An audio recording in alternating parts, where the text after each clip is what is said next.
We've got Steve Dace on the line from Michigan Podcast. So I encourage you, whether it's the audio platform or here on YouTube, that you check out Steve's weekly podcast on Michigan football and basketball.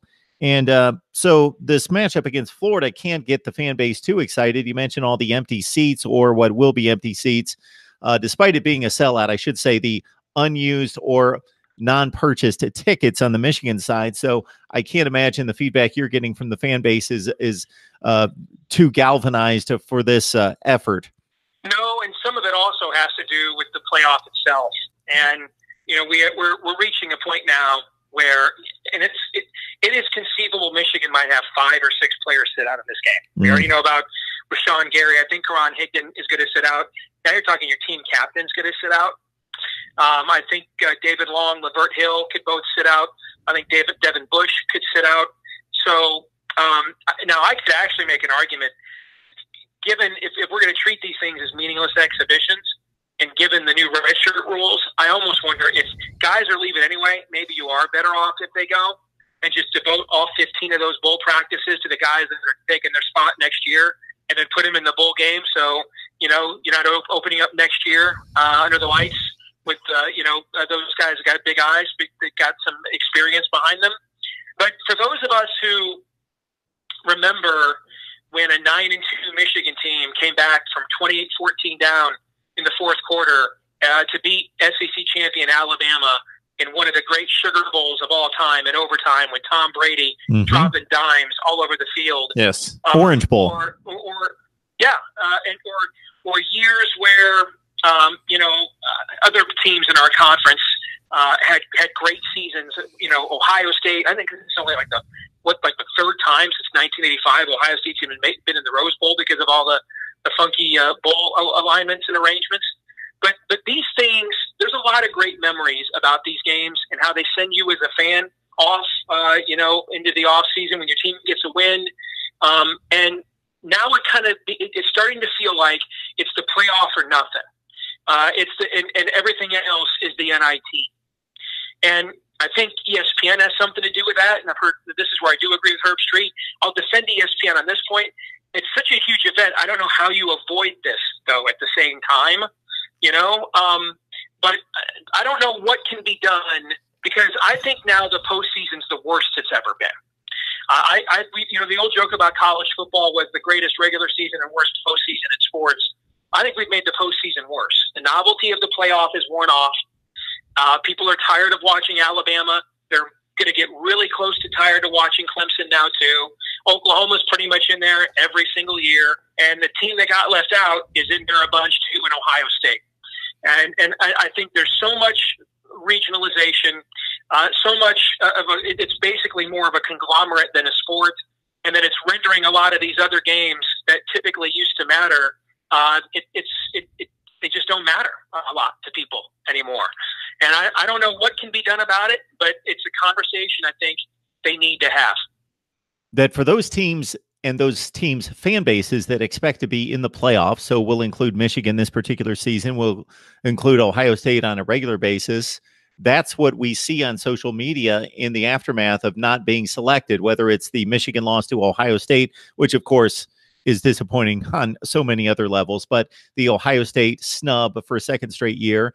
And I just saw nothing but comments from most of the Ohio State fan base, just checking out, not wanting to be part of the Rose Bowl, not considering that an honor or a privilege to go to the Rose Bowl. Yes, that's what this mentality's become. Of course, we're a gold medal society. It's first place or nothing else, and therefore this feeds into that even more. Well, listen, I'm from the Ricky Bobby school that second place is the first loser. Okay, but here's the problem with this: is this isn't the NFL, where 32 teams start off every year, and you know what it is you have to do to make the playoffs. All right, you know what the formula is: win your division. If you can't win your division, get to a wild card. All the tiebreakers are clearly laid out. There's no subjectivism in the process at all. The schedule is done by a macro algorithm. You rotate which division you play, outside of your division on a regular basis. So everything is objectively ordered. And so, that's a different situation, Mark, when you start with that sort of a framework. And then if you want to say, hey, anybody who didn't win the Super Bowl sucks to be you, cool. Everybody, the rules are pretty much set in motion. In this sport, we have 130 teams. We have no guaranteed way other than being named Alabama, coached by Nick Saban, that you get a bid. Okay? There's nothing you can do. No score, no conference title. There is no resume or achievement that you can put together and you're certain that you will get in, other than be Alabama, coached by Nick Saban. Nobody else has any other metaphysical certitude. And so the entire process is subjective from stem to stern. If that's the process we're going to have, then it's completely not a meritocracy to say all that matters is making the playoff, because you're not in control of your own destiny from the very beginning. No, anyway, like you are in these other sports with playoffs. So college football has kind of carved out the worst of both worlds here, Mark. It's cheapened its postseason all the more, and at the same time, it's done it in the most subjective, regionalistic method it possibly could have. And I did a study for Michigan Podcast a few weeks ago, where I looked at, is it really the mighty SEC or is it mighty Alabama? And I'd urge folks to go and find that episode, because it's really, you know what it is? It's really just mighty Alabama. And people are going to say, well, hey, is it the Big Ten or mighty Ohio State? That's exactly my point. When you look at, there's 3 or 4 programs that are better than everybody else. That league, when you take Alabama's accomplishments away, its bowl record isn't better than the Big Ten in the playoff era.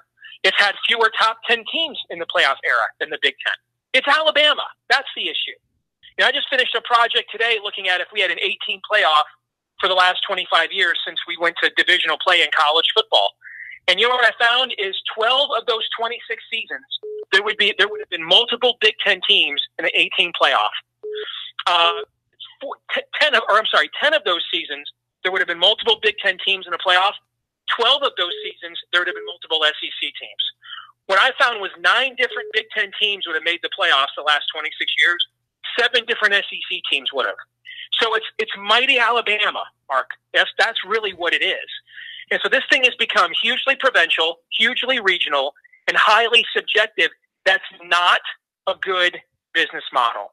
So they need to either do one of 2 things: expand the playoff, or if they don't want to expand the playoff, then they need to be much more transparent, open, and objective about what the qualifications for getting in are. Because right now, it's the worst of both worlds. It's too narrow to get in and subjective at the same time. Steve, I would like to have a good debate with you, because people get into that. We can see all the sports networks and all the debates on there, and people get into that. But you're basically arguing the point I get on here and make all the time concerning the objective structure of playoff systems in the other sports at the professional level.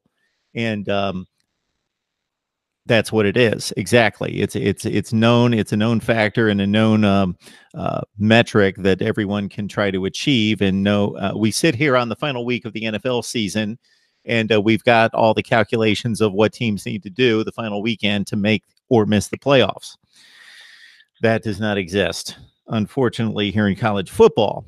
And I always hate the argument when people make that say, if we expanded to 8 teams, then teams 9 and 10 and 11 would be upset. Well, the complete difference there is we would have at least representation from all the conferences. So if you fail to... Here's why that's a stupid argument. Why that's a stupid argument is those who are saying that, Mark, are saying, since I don't want to piss off teams 9, 10, and 11, so let's piss off teams 5, 6, or 7. What the hell kind of logic is that? Man, that's literally the dumbest ass argument you could possibly muster in this case. So, let's not talk about the teams that are, everybody agrees, are right on the doorstep or right in the thick of the argument, because, teams that right now aren't in the thick of the argument, they're going to get offended. Who the hell cares what they think? They're not in the argument. That doesn't make any sense whatsoever, that argument. None. Well, the sheer fervor of your response certainly is more effective than my response. I thought my best response was simply that those teams couldn't argue because they still had the opportunity to win a conference championship and earn a right into the playoff, as opposed to right now, winning a conference championship gives you some kind of level of opportunity, but you don't know. It's an unknown factor. Now, here's the best argument against expanding it, and that's why I did my project today.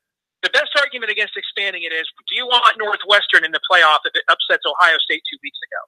And so that's why I went and looked at this for the last 26 years. You know what I found? There was only 3 times that a top 5 team didn't make the final 8. And one of them was when Auburn was on probation. One of the years was in the Big Ten. In 2002, when Iowa and Ohio State were both 8-0 in the Big Ten, Iowa would not have made it because of automatic tie-ins to other teams, and USC was 1 spot ahead of them and would have taken the second at-large berth because Washington State actually won the Pac-12 that year by virtue of beating USC head-to-head. So 3 times in 26 years was a team that everybody agreed deserved to be in, doesn't make it. That's a pretty good. You don't see there weren't a bunch of upsets with 3 and 4 loss teams beating 1 and 2 loss teams. You didn't see that very often at all. Now, and I didn't know that going in. I was prepared to let that study dictate, my position on that. And so when I went and looked, because that was the last remaining objection I had to expanding it, was that argument. Because I do want the regular season to mean something. I don't want 8 and 5. I don't want to see regularly 8 and 4 Northwestern getting in over, over Georgia at 10 and 2, for example. But then when I went and looked at it, 26 years is a pretty good sample size, I think, Mark. So, and what I found was very seldom did that happen. And usually when it did, it happened to a team that was at the bottom end of getting into the playoff, and it really didn't disturb. That's why I pointed out only 3 times in 26 years that I looked at did a top 5 team not make it in that we would all agree deserve to be in the playoff. And that's with 5 automatic bids, an automatic bid for a group of 5 team, and then 2 at-large berths, So that's a pretty strict framework, and we still pretty much had the most deserving teams making it all the time. I had, of those 26 seasons, Ohio State made it 16, Florida State 15, Alabama, Florida, and Oklahoma each made it 12. 9 different Big Ten teams made it. Michigan made it 6 times, Wisconsin 6 times, Penn State 5 times. 7 different SEC teams did. Notre Dame made it 4 times. Kansas State made it 3 times. So what we're talking about now, gosh, we're talking about a national playoff. Wouldn't that be great? And that's what it would be, a true playoff and not an invitational or a selection process. Which is what it is now. It is an invitational. People say, well, Steve, Ohio State, if they wouldn't have lost to Purdue, they absolutely would have got in. I don't know. They're 6th. They weren't even 5th. And so here, I don't know if they wouldn't have lost to Purdue, they would have gotten in. You know why? Because they don't control their own process. There's nothing that even says if you're an undefeated Power 5 conference champion, you're automatically in. There is no way, even if they just did that, but there is no way to objectively play yourself into the process. College basketball awards, 37 bids automatically every year, where teams know that if I do this one thing, I get in. There is nothing you can do other than be Alabama coached by Nick Saban, where you are getting in every single year. Nothing you can do, and that's no way to run this sport that I love. Steve Deace, Michigan Podcast, joining us with some playoff debate here, but not debating me, debating the masses. And I will bring up one other stupid argument that I hear, and then I'll need to let you go, Steve. We've got another guest coming up on the line, is that if we involved 8 teams, that how does that 8th team, supposedly the best or the 8th best team in the country going into the playoff, how did they possibly earn a national championship if they go on and win the national championship, which I think is ridiculous, because I'm sure going through your 25 seasons of football, 26 seasons of football, that 8th place, I will be fascinated to look over the complete results of your findings, but to look at that number 8 team, regardless of what they did during the regular season, which I would guess is generally going to be a 10-2 football team, or 11-2 if they advance to a conference championship game, a 2-loss football team at number 8 in the country. For them to win a national championship, they will have defeated the #1 team in the country. And then certainly, depending on who else wins, they will have defeated 3 of the top 7 teams in the country in consecutive weeks. And if that's not earning a national championship after going through an 11-2 season, I don't really know what is. That's exactly the right answer. I mean, the only way they could do that is by achieving the ultimate meritocracy, which don't you, and you know what? That's what a playoff system should be. It should be the result of a meritocracy and incentivize meritocracy at the exact same time. If someone can do what you just said, which is a little bit like, Arizona in 1997 was the first team ever to win the NCAA tournament by beating all the other #1 seeds. Okay. If someone pulls that off, God bless him, man. I'm not going to criticize him at all. That's one of the greatest achievements in the history of intercollegiate football, what you just described. They earned that sucker. Absolutely. Steve, we appreciate it. I would like to have you back soon here in the next week or so to talk some Michigan recruiting headed toward National Signing Day. And of course, we will have to break down this Florida football game, even though many don't care to see it. Or, I will watch, especially when the Big Ten and the SEC get together. I just would have really liked to have seen LSU on the other sideline and then send Florida off to play UCF. But we're not going to have that.